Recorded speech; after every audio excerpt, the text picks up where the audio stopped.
వారు ఎవరైనా సరే, ఇంట్లో ఉన్నవారైనా, బంధువులైనా, స్నేహితులైనా, ఆ లాబాను ఎలాగైతే యాకోబును త్రోసివేశాడో, ఛేదరించుకున్నాడో, పట్టించుకోకుండా ఉన్నాడో, ఈరోజు నువ్వు కూడా మనుషుల చేత ఛేదరించబడతా ఉన్నావా? ఈరోజున మనుషుల చేత, రకరకాల వ్యక్తుల చేత బాధను అనుభవిస్తూ ఉన్నావా? దుఃఖాన్ని అనుభవిస్తూ ఉన్నావా? దేవుడున్నాడు, తప్పకుండా ప్రతిఫలం ఇస్తాడు. దేవుడున్నాడు, తప్పకుండా నీ హృదయంలో సంతోషాన్ని, సమాధానాన్ని కలిగిస్తాడు. తప్పకుండా న్యాయము దేవుడు జరిగిస్తాడు నీ కొరకు. ఆ వ్యతిరేకంగా ఉన్న వ్యక్తులతో దేవుడే మాట్లాడతాడు. దేవుడు తప్పకుండా సమాధానాన్ని కలిగిస్తాడు. మన దేవుడు సమాధానకర్త. నీ మీదకి విరోధంగా లేస్తూ ఉంటే అలా చూస్తూ ఉండేవాడు కాదు, కానీ ఒకరోజుకి ఆ విరోధులను దర్శిస్తాడు దేవుడు. హల్లెలూయా. ఆ విరోధులతో మాట్లాడతాడు దేవుడు.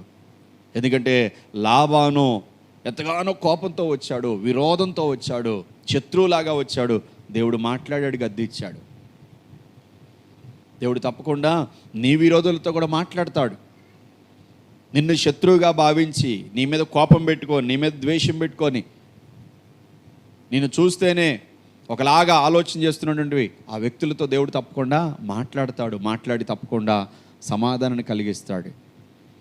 దేవుడు ఏ విధంగా ఎలాంటి కార్యాలు చేస్తాడు నీకు తెలియదు, కానీ నీకు మాత్రం తప్పకుండా దేవుడు సమాధానాన్ని ఇస్తాడు, నెమ్మదినిస్తాడు. యాకోబుకి సమాధానం ఇచ్చిన దేవుడు, యాకోబుకి నెమ్మదినిచ్చిన దేవుడు, యాకోబుకి తన మామ ద్వారా హాని కలగకుండా చేసిన దేవుడు, హాని కలగకుండా చేసిన దేవుడు నీకు కూడా హాని కలగకుండా చేస్తాడు. అలాంటి దేవుడిని నువ్వు నమ్ముకున్నావు కాబట్టి ఏ పరిస్థితుల్లోనైనా సరే, ఎలాంటి పరిస్థితుల్లోనైనా సరే నిరుత్సాహపడకుండా, దిగులు పడకుండా దేవుని వైపు చూస్తూ, యాకోబుకి న్యాయం చేసిన దేవుడు నాకు దేవుడై ఉన్నాడు, యాకోబుని ఆశీర్వదించిన దేవుడు నాకు దేవుడై ఉన్నాడు, యాకోబుని హెచ్చించిన దేవుడు నాకు దేవుడై ఉన్నాడు, యాకోబుకు విరోధంగా లేచిన లాబానుతో మాట్లాడిన దేవుడు నాకు విరోధంగా లేస్తున్న వారితో మాట్లాడే దేవుడై ఉన్నాడు. తప్పకుండా వారితో మాట్లాడతాడు. వారి జీవితంలో దేవుడే తప్పకుండా జోక్యం చేసుకుంటాడు. తప్పకుండా దేవుని కార్యాలు అనేవి నీ జీవితంలో జరిగిస్తాడు. నువ్వు చూస్తావు, నీ కళ్ళారా చూస్తావు, నీ జీవితంలో అనుభవిస్తావు, శాంతి సమాధానం పొందగలుగుతావు. హల్లెలూయా.